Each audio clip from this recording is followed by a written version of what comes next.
Welcome to Politics Done Right on KPFT. I am your host, Egberto Williams. This is the progressive program that will take the mystery out of politics. This is the program that will encourage you to make sure government becomes we the people.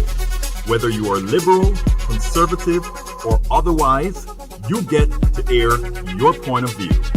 Give me a call at 713-526-5738. That is 713-526-KPFT. Remember, you can also send me a tweet to EGBERTOWILLIES. That is at Egberto Williams.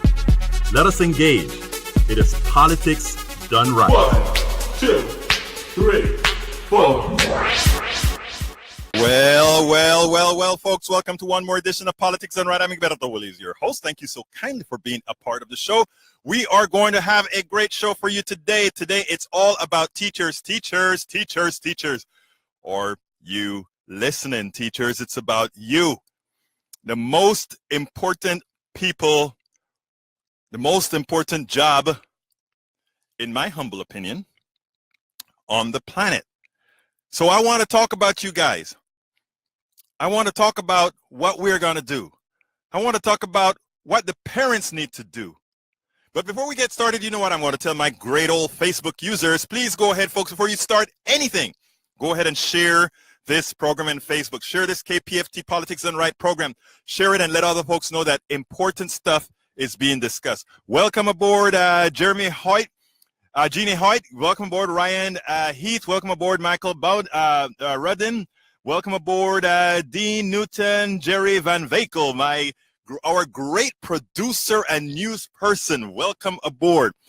Magnum, let's see, that's Megan Brown Scruggins, welcome aboard. Kirk Clean, welcome aboard everybody that's on the Facebook Live. Welcome aboard everybody on air. Folks, listen, so if you're on Facebook, first of all, go share the program right now, my dear friends. Anyhow, we're going to have a great show for you today. We are going to have a great show, right, Don?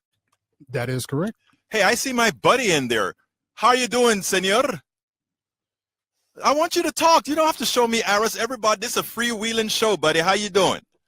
How you doing today? Oh, I'm doing well. I'm getting ready for my noon to 2 KPFT debut tomorrow as a DJ, and I've got some fine music on here. Probably my last show on KPFT by the time I'm done. I don't think so. I think our producer is a good trainer as well, if that is what you need, because, you know, our program director here, El Señor Don Panteon, does a very good job of that. But I just wanted to give homage to my buddy here, so that we can, you know, he helped us out quite a bit. Snow did help us out a lot with the fund drive, and he really helped bring things in. So thank you, brother.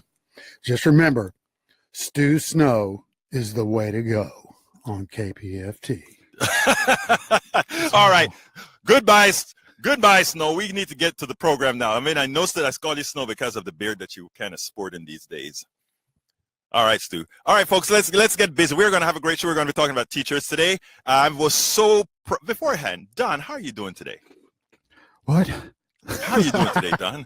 I'm tired. I know you're tired. I just wanted to bring you into the domain as well. Oh, thanks. Okay, great. All right, folks. Teachers, the title of the show today is Teachers May Just Be the Catalyst America Needs for a Mass Labor Movement. Hey, I'm urging, I am begging. What I saw teachers do in several red states got me excited. And folks, we need you guys to be excited with them as well. Anyhow, I was so proud of teachers throughout the country over the last few weeks. They finally decided to fight back. And it seems to be spreading like wildfire in the red states. And who are the red states? The states responsible for decimating education. Will they continue? Will they continue to do what they do best? Teach, give directions? This is what we are going to talk about today. And after my blog of the week, I want to hear from you guys. And you know who I would really like to hear from? Teachers. And you don't even have to use your name if you don't want to. If you want to use your name, use it as well. If you want to use a pseudonym, use it as well. But I want to hear from you guys, whichever ones are not in class right now, to tell me, what do we need to do as activists to help some of the most important people on this planet, in this town, in this country, the people who move knowledge forward. But anyhow, before I get with the program, I want to remind all our listeners that KPFT is a bastion of intelligent voices and programs. As a political activist myself, my favorites are Think Wing Radio with Mike Honig on Mondays at 9 p.m. And then, of course, we have Partisan Gridlock with Jeff Berg on Fridays at 3 p.m. And then there's Open Journal with Dwayne Bradley and crew on Mondays at 6. Then we have Jazz Latino, Afro-Cuban Latin Jazz at its very best, hosted by Juan Flores on Tuesdays at noon. I can't read. Well, I think you read just fine, my brother. And then, of course, we have The Human Condition at 3 p.m., followed by The Free Minstrel Show with Don and Dwayne. And who does that at 4 p.m.? That is on Fridays on the KPFT HD2 side, and that is done by our one and only program director, Dwayne. So thank you so kindly, Dwayne, for keeping up those two good shows, as well as others, but we're not going there right now. I love how you called me Dwayne. That's my brother's name, not me. No, I meant Don, so my mistake. Anyhow, folks, look, check out our full schedule at kpft.org, where you can find programming from music to politics to medicine to the eclectic. KPFT is listener-supported public community radio station, so please remember that if you like what you hear, visit kpft.org and ensure we remain a strong, viable community radio station that provides news, programming, and information not influenced by whom? The corporate talkers. There you go, my brother. Anyhow, folks, what are your thoughts? I want to hear from you. Give us your tweets, tag it, Politics Done Right. And do remember to please follow Egberto Willies on Twitter. So, folks, we're going to have a good show today, and what I want to do is start with the blog of the week. So, do you know what time it is? It's time for the weekly blog post. And the title of the blog post, or The Teachers Strikes the Beginning of a Real Worker Revolt. And this is the front page that will be on Daily Kos on Sunday, sometime Sunday. Okay, anyhow, here it goes. America is in need of a real worker revolt. The fight for 15 has been ongoing, but to many, it did not feel like a general workers' movement, but more a fight by those at the economic fringe who need quick relief, who needs relief now. The teachers' strikes are different, for it tells a different story, an abysmal pay and the disrespect teachers must endure. The recent actions by teachers in 3 states, West Virginia, Colorado, and Kentucky, are likely just the tip of the iceberg. Teachers throughout the country are discontented, and given the location of these actions, economics may be starting to stump ideology. What do I mean by economic stumping ideology? It means that even these teachers who've been screwed by their state representatives, who've been screwed by their state government, they bought into the crap that they hear from somehow you can give schools less money and somehow they'll do better. Somehow you can privatize school and somehow you can do better. But before I go further in the blog, I want to tell you a fact that anybody listening now, I want you to know, I want you to remember to tell everybody you know. And that is this fact. Private schools,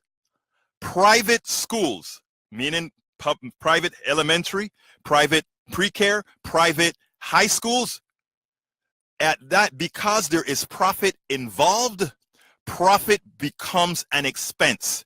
It means your tax dollars going into the pockets of shareholders, a few people, instead of going into the education of your school. There's no 2 ways to do it. There's no way efficiency can overcome the profit that's going into somebody else's pocket, supposedly to educate your kid. It is the biggest lie on the planet.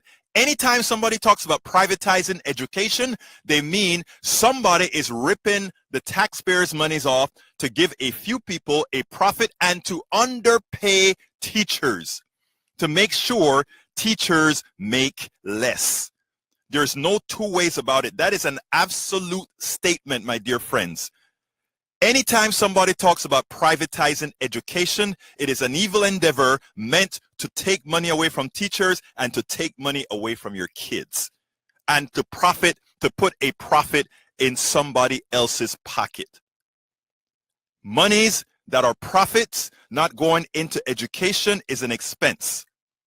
That is a statement of fact, and anybody who wants to dispute that, please give us a call at 713-526-5738. I would love to have that discussion in more detail. Teachers throughout the country are discontented, folks. Teachers throughout the country are discontented. These actions are happening in red states.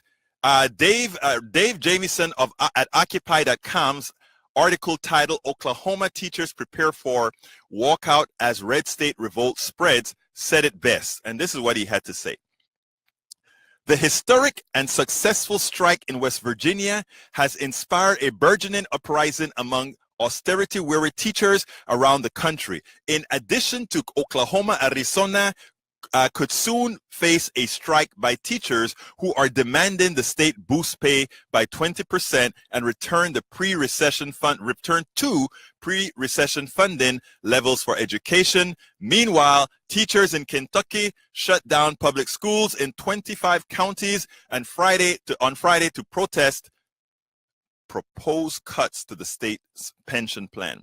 Teachers in West Virginia, Oklahoma, Arizona are all among the lowest paid in the country, with schools facing growing teacher shortages. Republicans control the state house and governor's office in all 3 states. After 10 long years in a lot of these conservative states, the chicken is finally coming home to roost, said Lily Esquilian Garcia. And by the way, Lily, she's a friend of mine. When I saw her in this paper here, it's like, wow, her folks are from Panama, the place that I'm from. And she's a president of the National Education Association, a 3 million member union with which the Oklahoma Education Association is affiliated. They've given tax breaks to big corporations, defunded public schools, and said, what could go wrong? Come on, folks, what could go wrong? You all know what is going wrong. Continuing with the blog, those who came to the United States of America from countries in Latin America are astounded. I personally am astounded by the poor pay level and the disrespect teachers must endure in this country. In most parts of the world, citizens revere teachers as well they should. Also shocking is the lack of attention that the media gives to the matter of such importance. Even the cable network news station that purports to be progressive, MSNBC, took an excessive amount of time before they gave any substantive coverage to the West Virginia strike. And might I remind folks, West Virginia, those teachers did it and they won. They need more, but they won. They won. Teachers throughout the country complain about having to take 2 or more jobs beyond their teaching positions. There is a disservice, or that is a disservice not only to the teachers, but the students. After all, an overworked teacher time is limited. It is exciting watching teachers throughout the country start asserting their worth by demanding a well-deserved pay raise. Anyhow, folks, the 3 stories come into play with our teachers, and for that matter, both public sector and to some extent private sector.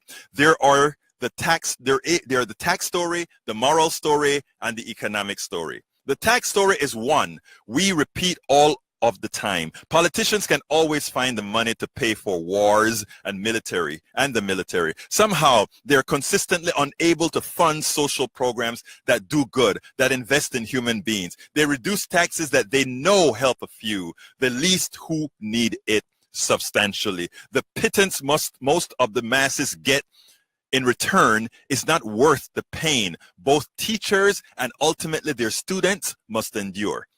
The morality story is self-evident. Teachers spent many hours with our most precious commodity, our children. In fact, many teachers spend more time with our kids than we do. How is it morally correct to redirect resources to corporations at the expense of our children? It is purely reprehensible. The economic story is one that is not immediately evident, though. As politicians continue to invest less and less in education, teachers, and overall expenditures, ultimately we get a less educated population. Those with means will buy their education. The country en masse becomes less intelligent and more subject to manipulation, again by those with means. To some extent, America is in that condition where many continue to vote against their interests because of their inability to discern truth from deceptive, manipulative narratives. These teachers' strike must be a catalyst of things to come. One should be proud of these teachers throughout every county, every county in the states holding their ground.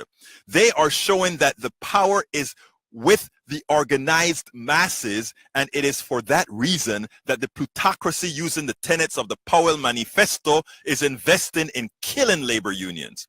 Americans must use the tools that have not yet been taken away by the plutocrats, social media, and other online resources to organize. It is true that labor unions make organizing much more accessible. However, with government finding ways to coerce labor unions out of existence or into ineffective organizations, decentralized grassroots organizing will make the next best option. And a lot of that went into what the teachers did. A lot of that went into what the teachers did. It is high time that teachers start demanding their worth. It is time for parents to be at their side, at the side of those teachers, as they are they are in charge of our most precious commodity, several hours a day. And for that matter, it is time that all workers start asserting their worth. It is not the members of the plutocracy that produce. It is us all, the masses, who make things happen in this country. Folks, telephone number 713-526-5738. Again, that number, 713-526-5738. We have lines open, and let's go ahead and start with Heather on line numero 3. Heather, how are you doing today? I'm doing all right. I'm mad as hell with what's going on. Well, talk to me, Heather. Tell me what you're mad as hell for. Talk to me. I mean, every other developed country in the world respects their teachers enough. Yes. Respects their populace enough to give them a fighting chance through education. For the life of me, I could not understand what's happening in America. I mean, privatizing education, a basic right as education. It's insane. It's absolutely insane. What is the first mandate of any corporation? It's to enrich the shareholders. The shareholders aren't, I mean, even though the taxpayers in effect should be the shareholders, this is not how it works out in a place like America. You just talked about the plutocrats. These are the people who will be continuously enriched in a scheme like this. It's insane. I'm just happy that the teachers are striking back, but it's time that the rest of us strike back as well. Look, let me tell you something, Heather. I appreciate that comment, and that is so important, and those are the words we need to hear. Before you go, Heather, folks, we have several lines open, 713-526-5738. Again, that number is 713-526-5738. Several lines open. Look, Heather, let me tell you something, okay? Yeah. Right now, we are complicit. We are all complicit Very much so. In what has happened to our teachers. Right. We are complicit in what has happened to our education. We have bought into the fallacy that somehow less can be more, and somehow by privatizing where we know teachers will make less, where we know that the kids will get less, so that shareholders will be taken care of, then we have to, but what it takes now, our kids are our most precious resource. What it takes is for the parents of those kids to assert, I mean, they're the taxpayers. They're the ones they're the producers in this country. Don't let anybody fool you. Shareholders, but we're not in this America, we're not. Exactly, but here's the deal. I think what happens in America a lot of times, first of all, people are very busy. The plutocracy makes sure that your time is either spent doing a whole lot of stuff, or they give you a lot of simple crap on TV that keep, and the reason they do that, there's this thing that I did, actually, that I blogged about a few years ago. It was a friend of mine, Ashley, in New York, in Utah, who made this video called Bread and Circus. And what it is about is what's happening now. You go ahead and you keep people entertained. You keep them entertained cheaply. And that is what we have with reality TV today. Absolutely. And then you give them some bread to keep their bellies full. You give them cheap food. So we have all this cheap food in America. And what that does is people don't get a lot of concern about real things that affect them down the road, right? Pacifies us. Exactly. That's all they do. Exactly. Some crumbs to pacify us so that we say nothing. Absolutely. Shuffling along. Absolutely. And that is what the shows like Politics Done Right is saying to folks. Folks, it's time for you to activate. It's time for you to take care of your own kids. It's time for you to make Dan Patrick in the state of Texas know you're not going back out there, because what you have done to education is evil. Let me tell you something else that they've done to education that a lot of people don't realize, and then I'll be going to the next caller. Heather, here's what they did. And not everybody, this is what they did. They want to go ahead and tell all their people, we cut taxes. We went out there to Austin and we cut taxes. And guess what? It's true. They cut taxes. And now instead of the education budget, instead of them providing 45% of the education budget to local districts, they've reduced it to 37% so they can collect less taxes. But guess what they do? They force the local districts to raise taxes, and then they complain about the districts raising taxes. So the evil in that is call that in the third world. Yes. You're giving with one hand and you're thieving with the other. I like what you said. I like you must be Caribbean. You use the word thieving. I love that. I haven't heard that since I left Panama. Exactly. You know where we from. Yes, ma'am. Anyway, look, Heather, thank you so kindly for calling in. We are going to go to the next caller, which is going to be, let's see if I remember how to use this stuff. We're going to go to numero dos. Albert, come on in, Albert. How you doing today, my friend? All right, Mr. Willies. How you doing, sir? I'm fighting. We're fighting the good fight to make sure that we don't allow whom to take the last drop of blood out of every American citizen. Talk to me. I just wanted to call in because, let me tell you, man, about 8 years ago, I decided to go be a teacher. Yes. Because I wanted to get back to the kids and all that. Yes. And they put me in 8th grade science, HIC. Right. And it was the hardest job I have ever had my entire life, Mr. Willies. Yes. So let me tell you, man, those teachers go through. I had like 4 or 5 classes a day of 45 students. Right. One day, and then like 6 classes the next day of like 45 students. And let me tell you, it was a nightmare. I didn't make it. I started in, when did they start? In August, September? Right. And I think just before the TAP test, because the pressure was so intense to get those kids to just pass that TAP test, that they were staying over on Saturdays, 8 to 1 in the afternoon on Saturdays, and staying after class, coming in early in the morning for science tutorials. Yes. And it was just so hard. And I thought, there's no way. I don't see how teachers do it on a regular. I was just visiting the teaching establishment, but for the teachers that have to do it on a day in and day out, you have to love it, Albert. You have to love it, and you have to be special. My daughter taught at in a depressed district for about a year before she went to med school.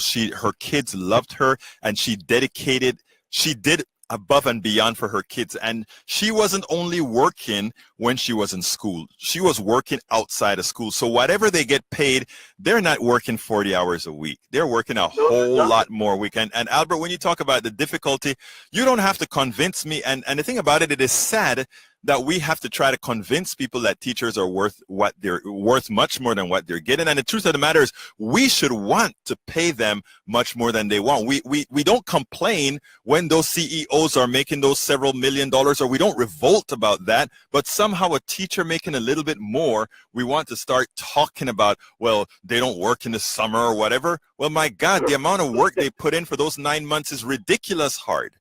Well, let me tell you. I do want to clarify something. Yes. Is that I do talk to now I work in the medical field. I'm a respiratory therapist, hospital. Yes. So that's much less work than a teacher. But I do want to clarify something. A lot of people do, like, let's take our Houston Astros, World Series champions. Right. Now the salaries are starting to increase for the players, and a lot of people are like, well, they deserve it because they won a World Series. And I'm thinking, they deserve it? Don't the teachers deserve it? Thank you. You know what I'm saying? That's the mindset that we're in such crazy mindset that, you know, education has just lost its appeal. No, I don't know Heather. what's going on in the world. You know, Heather was alluding to that in her last call, in the call that she did, the call that we just took. And that is what we have to recover. We have to recover the importance of education. What happened though, like I don't know if you ever heard my show on the Powell Manifesto. I talk about the Powell Manifesto a lot, but that one document written by Lewis Powell, who later became a Supreme Court justice, in effect said to America, we need to make you dumb because you were getting intelligent back in the 60s and 70s, and you started to demand what was yours. You started to demand your part of the pie. So we have to create institution, the Cato Foundation, the Heritage Foundation, and all these other things that are going to lie to you, that's going to give you misinformation so that you would start voting against your interests. And in that process, you continuously dumbify yourself. And that's why people fall for the conservative stuff about less is more. Look, I have a lot of conservative friends, good friends that believe in some good stuff, but I tell you what, anyone who believes this crap about somehow we can put less into education and make it better, deep in your heart, you got to know that that makes absolutely no sense. Albert, anything else you have to say before I go to the next call? That's it, sir. Thank you very much for the show, and we appreciate your time, sir. Thank you, sir. You have a wonderful day. Okay, Scott, I'm coming to you. Scott, you are hot. Come on in. Thank you. I did go to the private school in Gate. I graduated in 1959. Yes. Yeah. Now, what I know about it today is through the alumni magazine.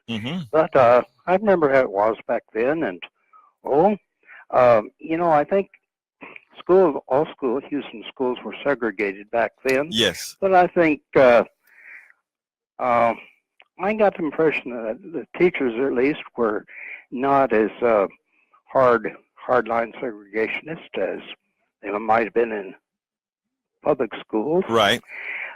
Today, well, last time I heard, the assistant headmaster is a man of color. I see graduating class pictures in the alumni magazine, and there are black students, usually. Kincaid integrated in the early 70s. One of its graduates was Clark Kent Irvin, who ran for Congress as a Republican. Now, I suspect the black students who graduate from Kincaid are not very typical. They may be Republican. Well, let me break in here a second, because I don't want people to miss the point of what I'm saying. I have no problem for the presence of private schools, and I have no problem with a parent who want to put their kids in private school. That is fine. I am saying when it comes to taxpayer dollars, meaning the public sector dollars, anytime you use public sector dollars to pay for a private school, whether and it's a private school that is not a non-profit. In other words, it's a private school who must make a profit for its shareholders. That school, that profit becomes an expense because it is money's not going towards education. It is going towards the bottom line of somebody else. While if you take that same template and simply remove one expense, which is profit, meaning the money that's paid to the shareholder, more money can be devoted to the student. So therefore, no tax dollars should be going to a private school. Now, one of the things that a lot of people who want to send their kids to private school, they'll say, oh, well, since we're paying taxes, we want the portion that belongs to our kid. Well, a portion does not belong to your kid. It's the aggregate. If you choose to get out of the system, pay for it. Yeah. Pay for it. Don't ask our system to readjust itself because you want to put yourself in private school. We also have to remember a lot of private schools, and you kind of alluded to it, but a lot of private schools came to existence when schools were integrated as well. And these folks didn't want their kids in integrated school, so they just wanted them in a private school, and they wanted to eat their cake too. They wanted everyone to pay. A lot of applicants. Yes. Who wanted to go in an all-white school, but they they're choosy. Right. So anyhow, so Scott, I understand what you're saying. Please, thank you for calling. Keep calling, and you keep being a part of the show. Well, I think I did get a good education there. I had 4 years of Latin, learned the background of English words. That was very helpful. Now, I checked, back in the 90s, I checked up on their tuition, and there was a voucher bill before the state legislature, and I found that the voucher program would hardly cover tuition at Kincaid. One thing I'm afraid of is that now it's gotten a lot more expensive than it was back in the 50s, and but I'll say one thing: I think it trains leaders. It's good for them to be going to an integrated school. Thank you so kindly for calling, my friend. Thank you. Have a good one. Okay, let's go ahead and go to Johnny let's see, I think Johnny's number 5. Come on in, Johnny. Número 1. Tú eres el número 5, hermano. ¿Qué es lo que te pasa, pues? Listen, I feel sorry for teachers and children's advocates because until we establish and enshrine a national tax code, a progressive tax code, we're not going to have the money to fund these things long term. It's going to be a constant battle. You know they're going to fight 3 or 5 years from now for the same territory or to gain back the territory. So that's what we really need to be fighting for. And as far as telling teachers, right-wingers telling teachers that they deserve criticism or low pay because they don't work in the summer, that makes as much sense as criticizing firemen for hanging out in the barracks all day watching TV and cooking food. Yeah, I mean, tell me, I love the analogy. I actually love the analogy. Let me hold on a second. Folks, we have open line 713-526-5738. We actually have 3 open lines, 713-526-5738. And Johnny, before you go, let me just check our Facebook feed here. We want to keep, we have a whole lot of channels now that listen to these programs, and we want to make sure and keep everybody well integrated into the conversation. So I'm going to come back to you right now. Let me see if I have anything pressing to address. Let's see. You are correct. Love you and the way you think so clearly. Thank you so kindly, Maria, Francine Maria. Let's see. We have Michael Rudden said he is distracted. Okay. And we have Hoyt says U.S. doesn't want critically thinking people. That is what we discussed before. You're correct. Not getting a raise in 10 years is a slap in the face, according to David Duval. Jeannie Hoyt, Chicago charters have less worker benefits, 10% at least lower salaries, less books, but huge and new Xerox machine. You know why they have the huge Xerox machines? And she understands why. That is called a kickback. Jeannie Hoyt says, I think push for charter schools is to weaken local teacher unions, but noble charter schools in Chicago fighting to unionize. I love that they could get hit on the backside if they do exactly that. You're right about that, Jeannie. Jerry Van Vakel, who worked here at KPFT, the best way parents support teachers is by teaching their kids at home some very basic skills. I agree with that as well. If you don't ask, Jenny Hoyt, if you don't ask me to carry a gun to, this teacher has already been bringing the revolution into her classroom. Admin, not too appreciative. Reach more teachers at 4 p.m. Yeah, I know we'd get a whole lot more teachers at 4 p.m. But folks, if you know a teacher, tell her to call in and tell us her story. Folks, telephone number 713-526-5738. We have open lines, 713-526-5738. Continue with your commentary, Johnny. Yeah, I also like the addition of the Facebook elements to your show. I think that adds a new dynamic feel to your program.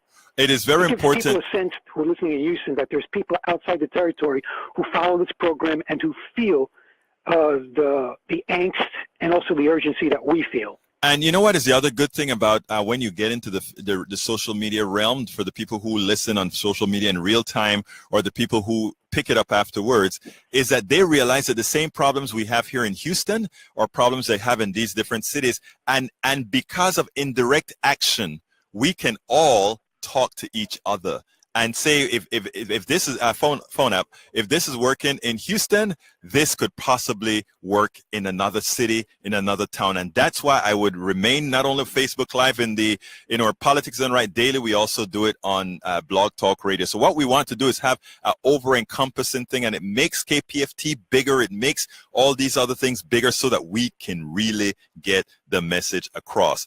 Anything else you need to say, Johnny? Before I go? Yes, sir, of course.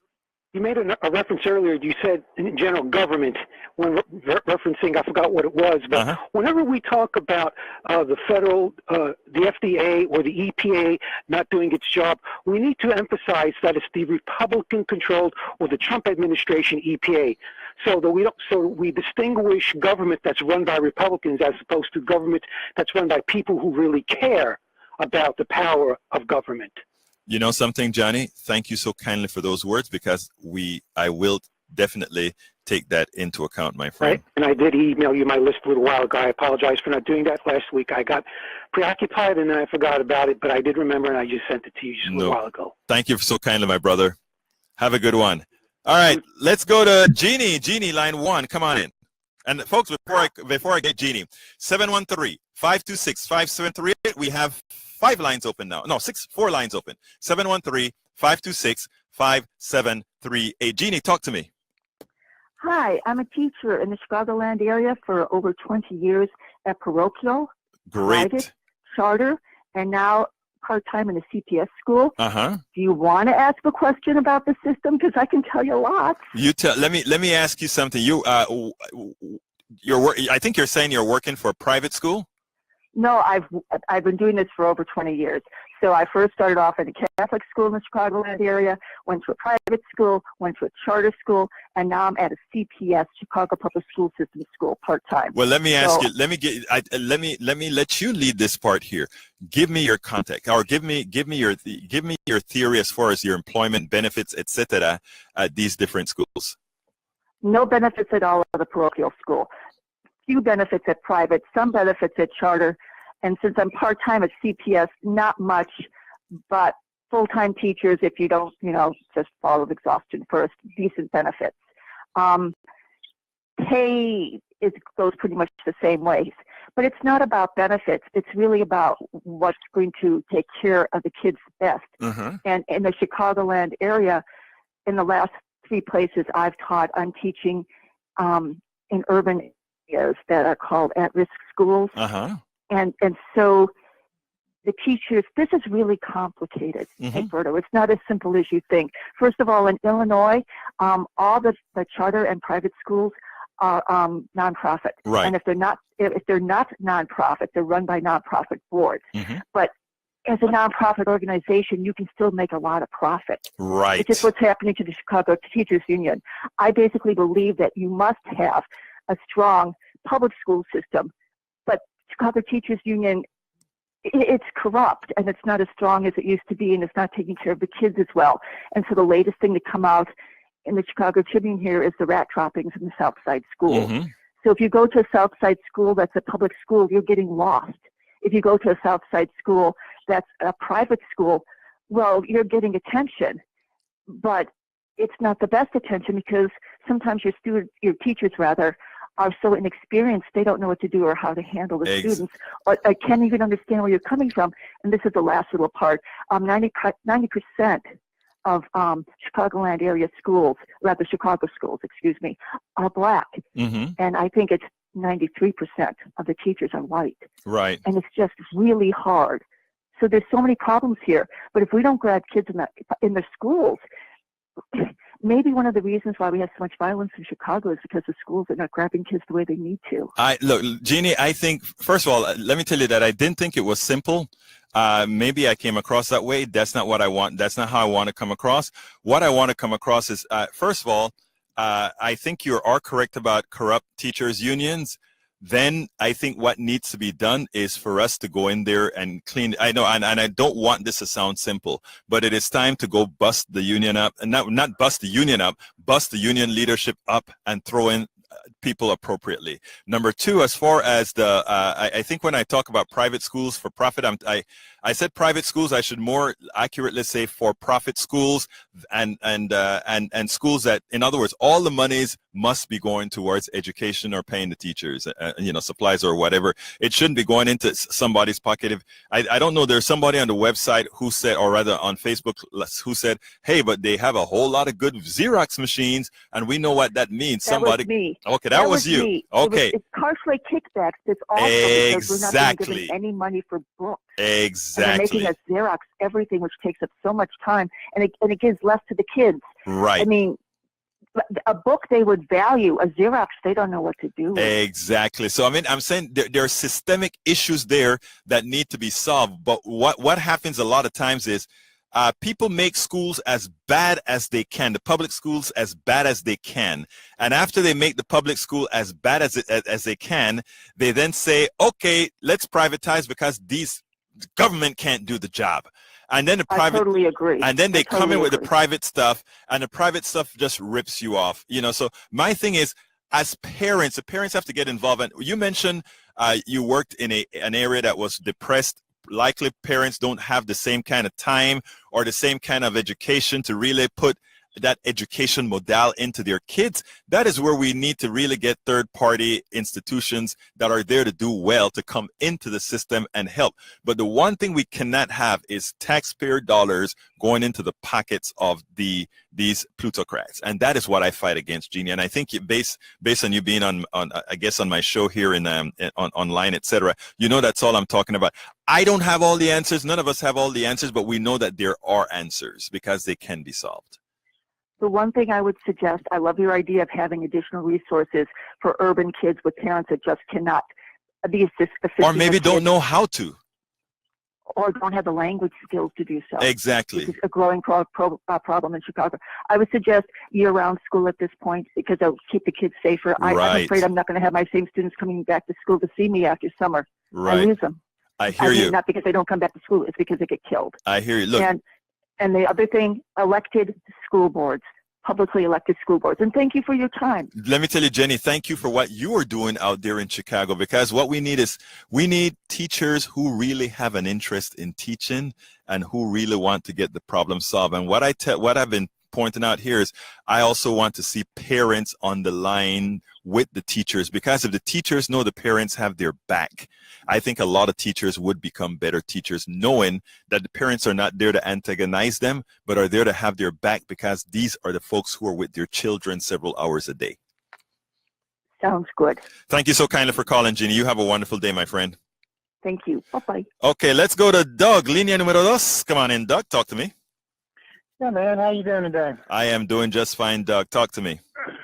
I totally agree with the pay scale for the teachers. I was actually really, really shocked at the pay scale and what they were actually making for the job they do. But that being said, I'm going to disagree with a couple things that you guys have been talking about. That's what we want to do. We want to have a conversation. As far as the private school system goes, yes. I mean, there's really a couple reasons why private schools came about. Number one is curriculum. I think in the state of Texas, a lot of people are fed up with the curriculum, and these people that, come up with it, and, the core, Common Core stuff, just a lot of people just didn't want to do it. They right. And their kids. Secondly, it's keeping their kids safe. In Houston, whether you're in the city of Houston or even if you're on the outskirts of Houston, there's just a lot of problems in schools. And so they've gone to those. But now, my understanding, because we even checked into it, and it's like $1,000 a month out of our pocket. We pay school taxes for the district that we're in. But then if we want to send our kid to a private school, we pay an additional $1,000 a month. Sure. So, I mean, I get that, but, the problem we got is the dollars in the big districts, and the purpose of having, like, let's say Katy School District. Katy School District is a very wealthy school district. But if you look at the schools, the school that benefits the most, because they have several schools in that district, is actually Katy High School. Right. If you go to Maid Creek, it's a dump compared to Katy High. Katy High School. Right. And it's because of if you live in that Katy school district, that particular school, you're paying $10,000 a month in taxes. Right. Well, here's the thing, Doug, and this is what I try to tell people. People want to look at the amount they pay in taxes and what they think they should receive of services. So if you're in a depressed part of town where the property values are not very much and you don't pay a lot of taxes and there's a school in that district, that somehow that school should reflect that property tax base even in the same districts, I'm sorry, that is wrong. What we ought to do is define what we are calling public education, collect all the monies within that district to support what we want as basic education. When it comes to look, I feel for you as wanting to, let's say, put your kid in a private school and saying, well, look, I'm paying taxes and it's like me paying twice. The reality is you are paying twice, and I'm sorry, but here's my contention. I don't want you to have to put your kid in a private school. What we ought to work for, all parents, is demand that the school reflects what it should reflect, and that is the safe education of our kids. And it isn't that it can't do that. It is that we as parents don't do it. We as parents don't take the responsibility to do it. And what I'm saying to you, my friend, is somebody who realized, well, look, I want it better. I don't want you to run to a private school. I want you to run to a school board meeting, and I want you to run to your neighbors and say, we're going to raise hell. And we're going to make sure that these guys give the education that is supposed to be given, because you know what? It also will be less expensive for you. Because that's what's happening. What we've done in this country so far is forget that government is we the people. Government is we the people, and they work for us. And we have allowed the Powell Manifesto, we have allowed a conservative base to distort how things are supposed to run, and in the process cost you more money. They're not doing this because they love you. They're doing these things because they can get shareholders' money. That's what it's all about. Well, and I agree. And the other problem we've got is, okay, let's just say, because I live out in the Katy and the Cypher area. Right. And Cypher has the same situation. They've got really, really nice schools. And we're spending $100 million on high schools nowadays, which is insane. Right. And then we have the inner city that doesn't receive any money, which is probably a large number of the private sector, because they don't want those kids to go to Houston Independent School District. Right. But, and I don't know this, and you can probably answer the question, but one of my deals is, if Katy, for example, and I use Katy because it's a very wealthy school district. Right. If Katy, for example, is receiving money from the state, I don't think they should receive as much money. We go back to the task deal where these kids take all these task tests, and that's how the government decides how much money you're going to get, or the state of Texas. And, for me, it's like, okay, if you can afford to build a $100 million high school, then you don't need any state money. Well, let me tell you something. I don't exactly know the complete system of the financing, so I won't even try to intimate that. But what I want to tell you is this. We have a corrupt, the way we do our school systems is really corrupt, right? We are we should be the state of Texas. The way, if you really want to fund public schools appropriately, at worst, we should have just state funding, period. You see, I'm from the school of thought that if you want to subdivide by states and have a state education board or whatever, all schools, there shouldn't be subdivided into districts then based on the income tax, or rather the property tax in that district or whatever, because you get penalized for not having oil on your land. You get penalized for not having a lot of big business in your land. So it is not equitable, and it's unfair, and it's not just. Doug, I got to go to another call, but I really appreciate you calling in, my friend. Thanks. You have a great day. Okay, let's go to MOD. MOD line numero 4. Come on, MOD. Hello. Talk to me, sir. Well, are we talking? I was on hold about 40 minutes ago. We were talking about taxes or public schools. Public schools and taxes. Go ahead. Oh, well, 61% of our taxes go to war. Okay. So we've been defunding public schooling for some time, I think. But here's the deal, MOD. I understand that you say 61%. I think you're talking about 61% of our income taxes when you kind of pass it through all the permutations of all the things that are related to war, etc. What's important is that, however, most of education on the primary and secondary level is paid for with state dollars, meaning right. But in 2005, Martha Wong, with her buddy Rick Perry, attempted this defunding in this state. I'm sorry. Not attempted, they did. Well, no, Martha didn't win her precinct. Oh, no. What I'm saying is the state of Texas did defund quite a bit of education. Yeah, books, all books, publications are now discontinued from state funding. I guess I'm looking at a broad statement, but we know what's going on now with these appointments with the privatization we have now, right, with Amway baby, Betsy DeVos. Right. And what her intention is to do what Martha Wong did 13 years ago, and that is to bring in charter and vouchers. Right.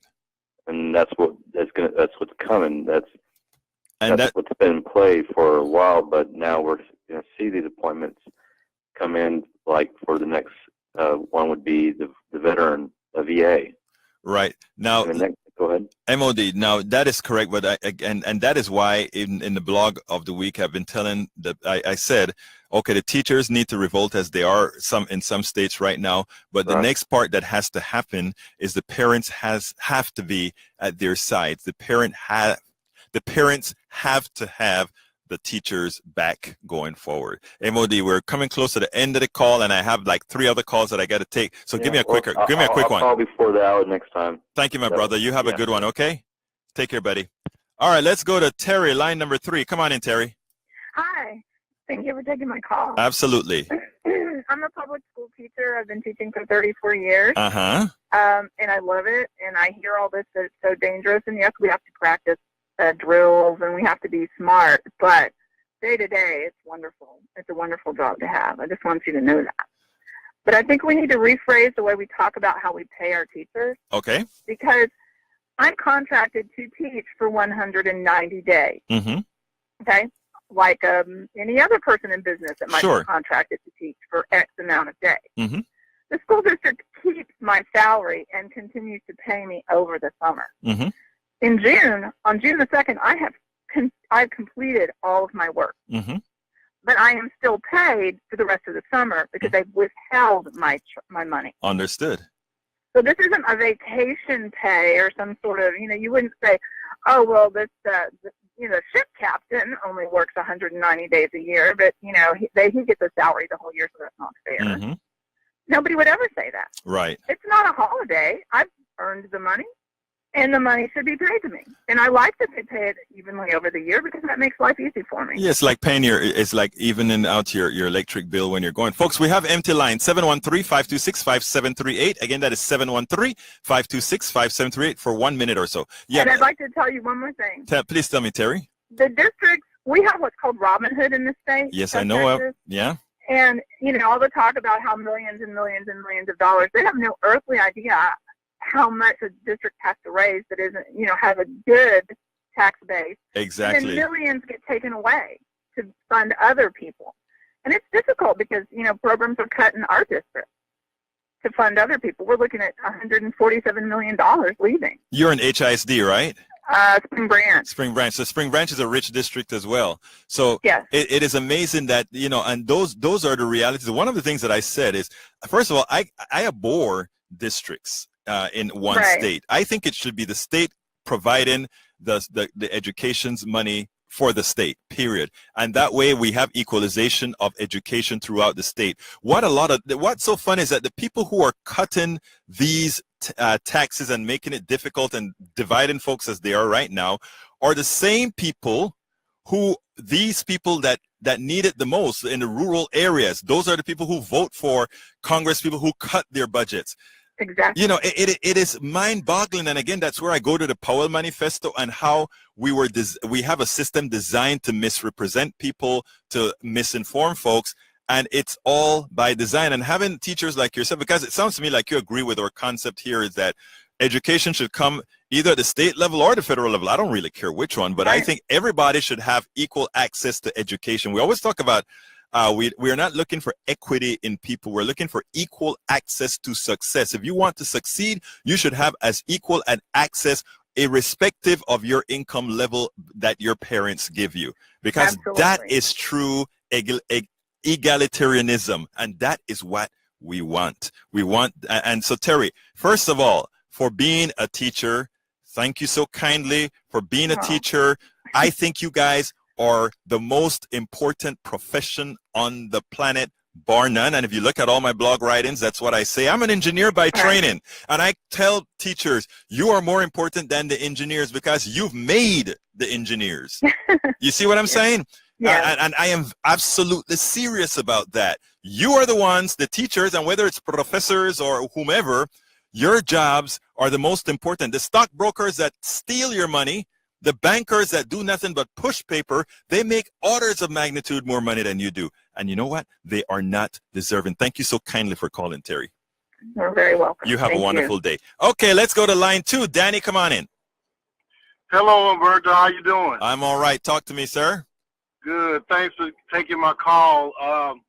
Real quickly, I'm on the hands-free commute home, so I'm a little tired, but I have a unique perspective. I'm a former NASA engineer. Yes. Like, so, electrical engineer, like, I'm not sure what your discipline is. I am a mechanical engineer who worked at NASA with Ford Aerospace and a couple other companies out there. Okay, so I was at Boeing. All right, we're kin folks, man.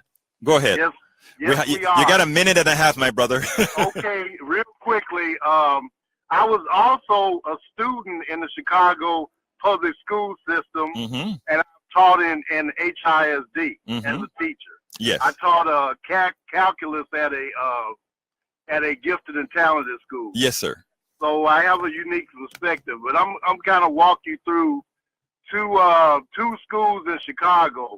One would be CVS, for example, Chicago Vocational. Another would be St. Rita, which is a Catholic school. Yes.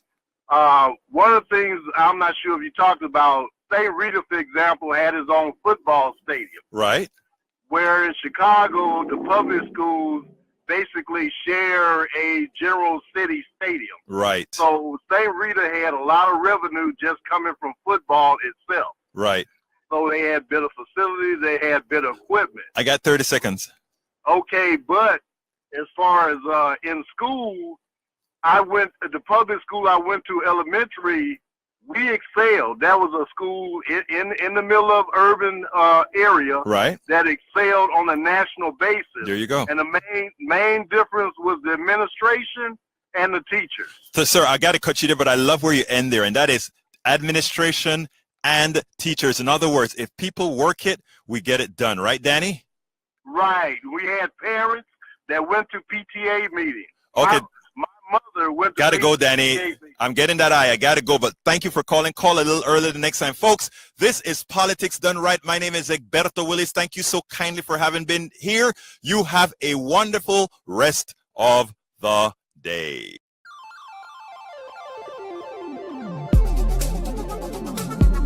Thank you very much for listening to Politics Done Right. I am your host, Egberto Willis. You can personally reach me by sending an email to egberto@politicsdoneright.com. Remember, Egberto is spelled E-G-B-E-R-T-O. Change starts with you. 90.1 KPFT gives you information not tainted by corporate interest. Please visit kpft.org and contribute. Let's ensure continued access to real information and news remain available to all. Again, thank you very much for listening to Politics Done Right.